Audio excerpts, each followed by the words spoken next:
Hello again. Previously, I talked about 5 levels of leadership. So now I want to discuss about 5 levels of leadership. First one is position. That the most basic entry level of leadership is the position. Why is this a lowest level? Because position represents leadership before a leader has developed any real influence with the people being led. It's clear to me now, it's very clear to me now that in that first job or the job after that I had in the church or in the corporate level, I was living on level 1 because I hadn't developed my leadership skills until I found my calling from God. And then I went up, level up and level up and level up. Until then that I find my calling, I was leadership in level 1. That's a basic level of leadership. So people who are appointed to a position have authority, of course, because they have title on that position.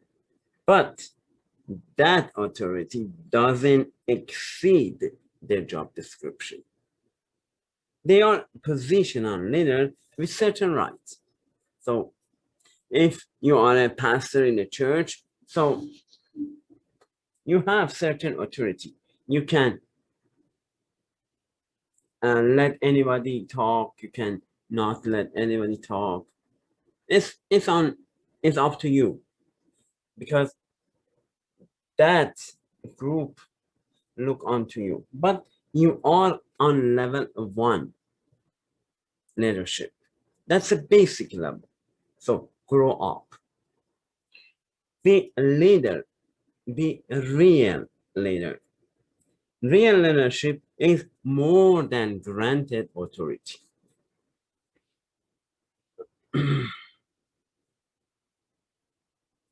True positional leaders look for security.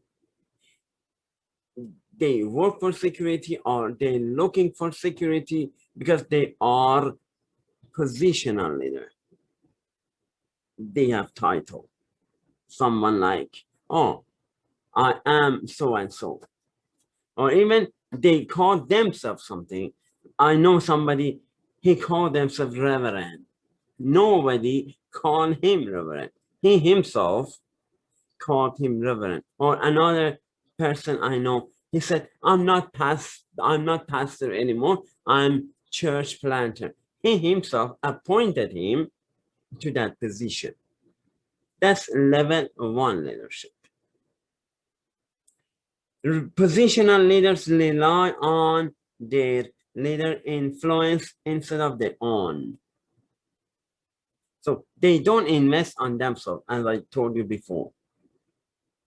They try to influence others not by showing something, by forcing somebody to do something. They want to influence, they want to plant some thought in somebody's head. And in this way, they persuade. It's like marketing. Have you received any marketing call? That's how it is. They call and they persuade you to buy something or get some information or sign for something or donate something. That's how manager and level 1 leadership works.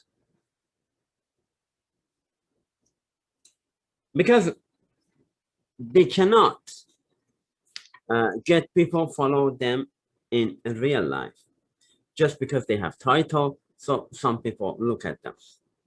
Level 2 is permission. Sorry, let me get my clock because I don't want to go over 12. So I set my clock here. Level two, sorry. I mix English and French. Level two is permission.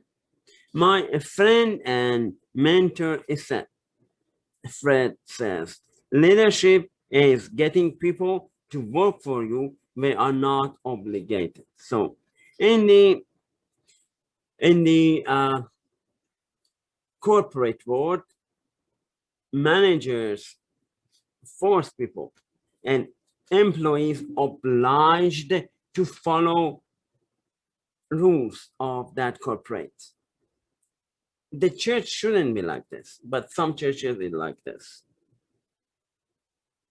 Leaders who remain on the position level never develop the influence, often lead by intimidation. So some are probably you have seen that. Some people, they have mega churches. Some people, they have TV ministry and they have some equipment. They have some authority. They try to intimidate others that they follow them.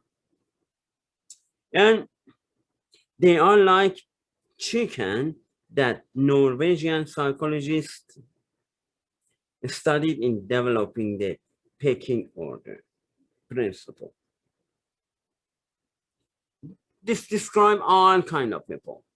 If you study people, 95 of the people are like sheep or chicken that they follow. Sometimes they blindly follow other people and they don't know how it works. Just they close their eyes and say, oh, whatever you say, I accept, without thinking about that. It's in church is like this most of the time. In contrast, permission is characterized by good relationship.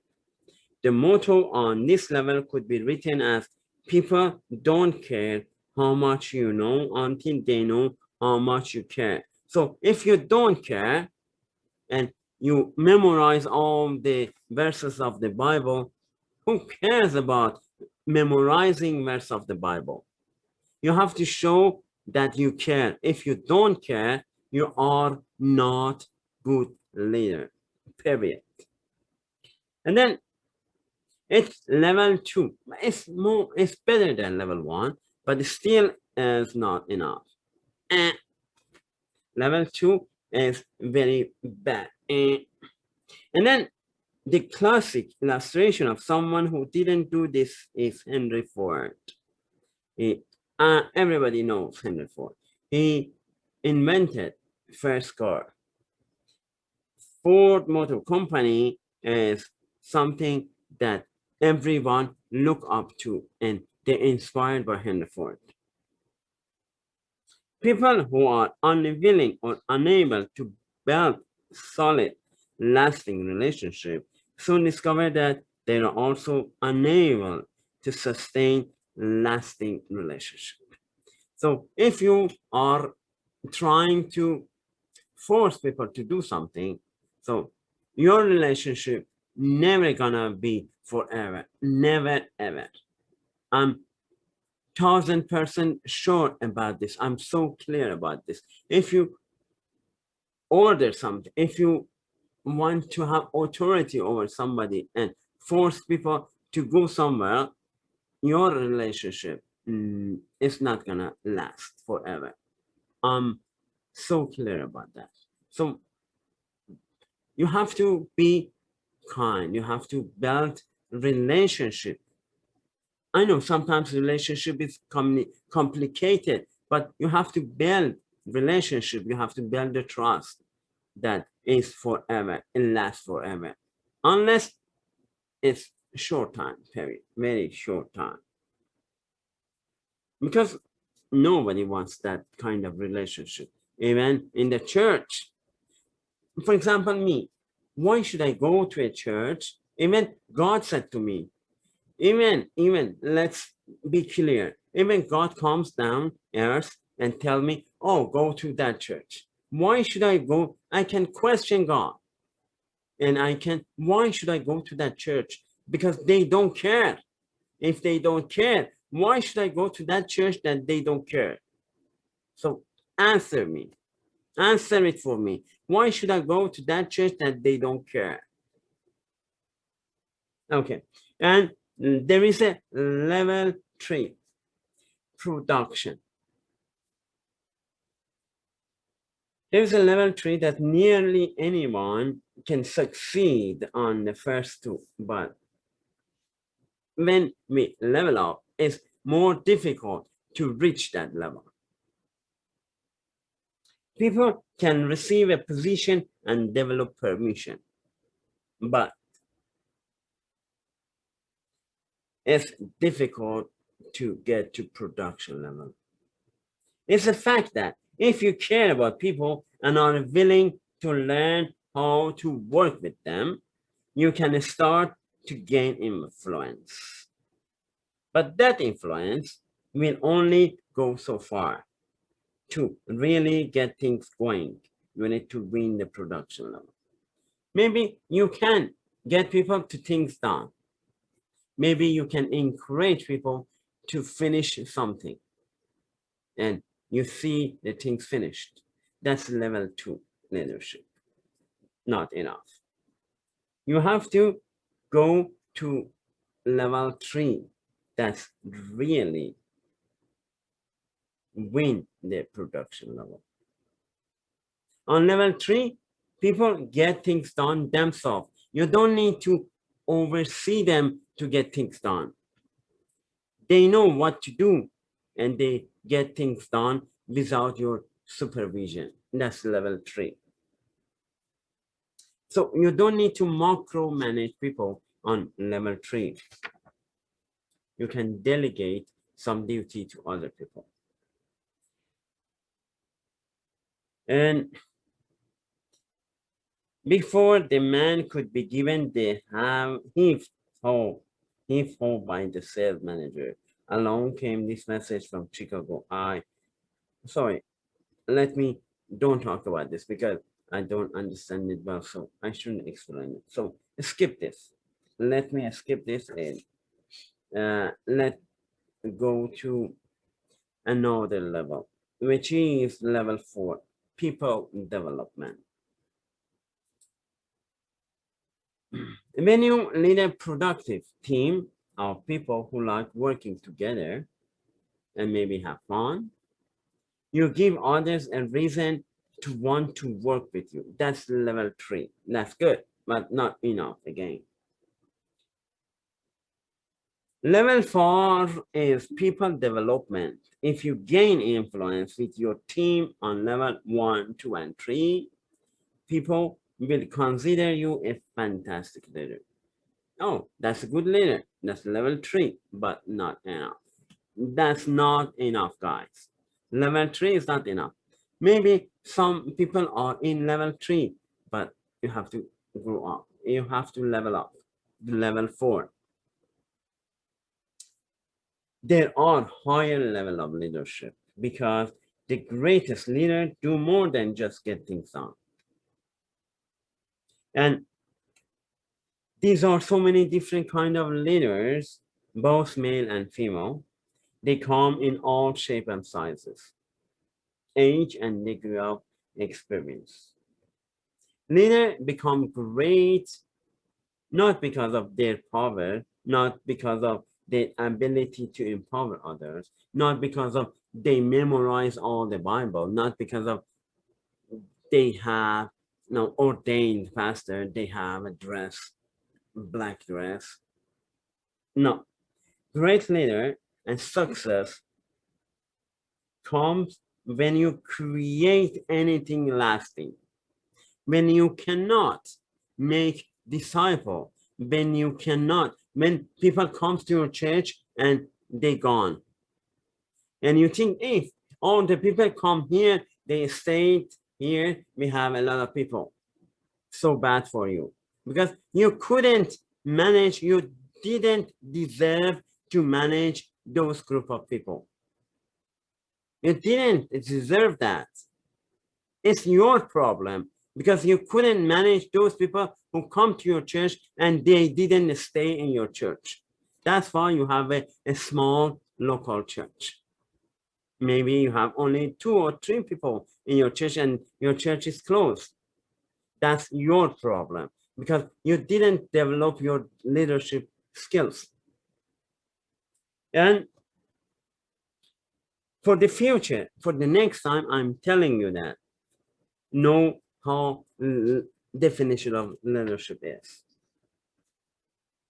If you watch a leader develop influence through the levels, you can see how the relationship progresses. On level 1, the team member has to follow the leader. On level 2, the team member wants to follow the leader. On level 3, the team member appreciates and admires the leader because of what he or she has done for the team. And level 4, the team member becomes loyal to the leader because of what the leader has done for him or her personally. You win people's heart and mind by helping them grow personally. That's how leadership works. And there is level 5, and it says not everybody goes to level 5. Can everyone reach this level of leadership? No, of course not. Not everybody can go to level 5. Should we strive for it? Absolutely. We have to go for the best. And another false teacher told me that God has something good for me.